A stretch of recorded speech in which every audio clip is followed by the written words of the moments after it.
What's up guys, this is Ray, and today we'll be talking about the 2003 Japanese anime movie Tokyo Godfathers, directed by the great Kon Satoshi. Now Kon Satoshi, if you don't know, he's just one of the best, the greatest anime directors of all time. Plain and simple. Unfortunately he died back in 2010, way before his prime. He only made like 4 feature films and he made a few anime series, but the very few works that he left for us are just absolutely amazing. You gotta check out every single one of them. And I've already reviewed a couple of his other films on this channel, so definitely check those videos out as well. So the story of Tokyo Godfathers, I think it's meant to be a Christmas movie. The story starts during Christmas, if not Christmas Eve, and of course it takes place in Tokyo. It's about these 3 homeless guys.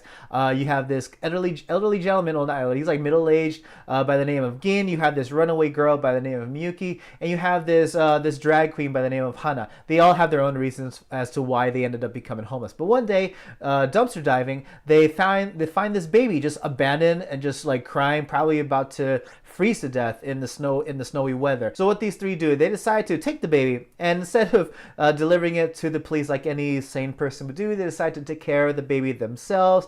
And after all, they take it upon themselves to solve the mystery as far as who this baby is and why she was abandoned. And along the way, they each confront their own past, as their own struggles that led them to becoming homeless. As far as the positives go with Tokyo Godfathers, pretty much everything. I absolutely love Kon Satoshi's movies. You can choose any one of his movies or any one of his works, and there are a lot of things to enjoy about them. When it comes to Tokyo Godfathers, something that I thought that was quite different from his other works, namely Millennium Actress, Paprika, and even Perfect Blue, is that this movie doesn't dive too much into like psychological thriller kinds of story arcs. But you do get a few scenes that kind of dive into the psyche of some of these characters, just so you can know more about these characters and their backgrounds. But this movie pretty much, it falls in line with what we in the West would consider a Christmas movie. In that, I feel like what we consider as a Christmas movie is centered around hope, around saving the world, doing good for others, that kind of thing. And this movie, the Tokyo Godfathers, definitely fits that bill. There are a few religious undertones that this movie uses as flair for its storytelling, and I think everything was used quite perfectly.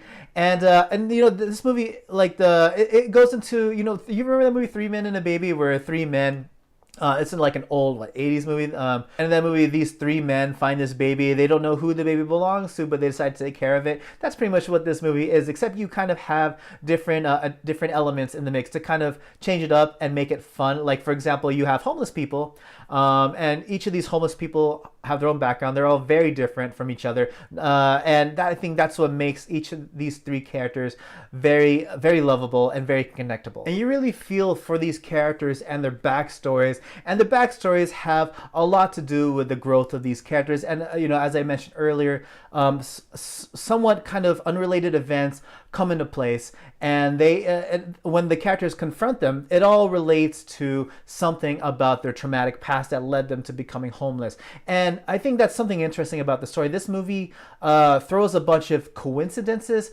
their way, and it all seems to center around the baby. The baby is like this icon of magic, if you will, this kind of angel, as what Hana kind of paints her out to be. That because of this lucky angel, these people will have a lot of luck come their way, and this luck comes in the form of these coincidental events that tie in with their past, and therefore, allowing them to confront their past and, hopefully move forward towards a better future. And of course, I love the animation style. The thing with Kon Satoshi's movies is that the way he makes his characters, they seem so realistic and not like your typical big-eyed anime, characters you would see on TV or even some anime movies. These characters have a lot of realism to them, not just in the way they look, but also in the way these characters are painted with their backstories, as I mentioned earlier. And because of that, there's just so many ways you can connect to these characters.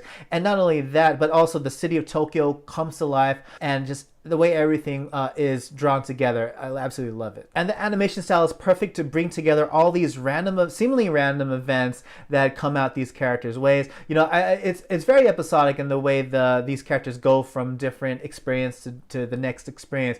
And it's kind of wacky. It can almost be extended to a TV drama, but the way the movie condenses everything, it all fits together perfectly. And when it comes to the negatives of Tokyo Godfathers, absolutely nothing. For me, when it comes to Kon Satoshi's movies, I rarely have anything bad to say about them because I absolutely love each and every one of them. So overall, what do I have to say about Tokyo Godfathers? It is, it's heartwarming. It will probably move you to tears. There are a lot of moving moments in it, especially compared to his other works, which are more cerebral thrillers. This is more of not exactly a family story, but it's a movie that's befitting of a Christmas theme. It's a movie that's meant to paint a picture about human society. Because if you think about it, these three homeless dudes find this abandoned baby in the garbage. But the kind of irony of it all is that these three men are also abandoned in some way, shape, or form, abandoned by society. So it's about these outcasts banding together and making something better. And the way the movie paints these three outcasts, the homeless folks, I think normally when people in real life, when we would encounter a homeless people, we just kind of ignore them and go on our way. But but in this movie, the homeless people are actually the most human out of everyone. All the regular folks who they encounter in the story seem to have some kind of corrupted part of them, which often leads to hilarious circumstances, mind you. But the three lead homeless folks are like the most human and therefore the most connectable out of all the characters in the story. But yes, this movie will bring you through tears and will bring you through a lot of laughs, and because of that, I just have to recommend to you guys to watch, especially if you like, if you're a big anime movie fan, if you've seen Kon Satoshi's other movies, this movie is definitely not one to miss out on.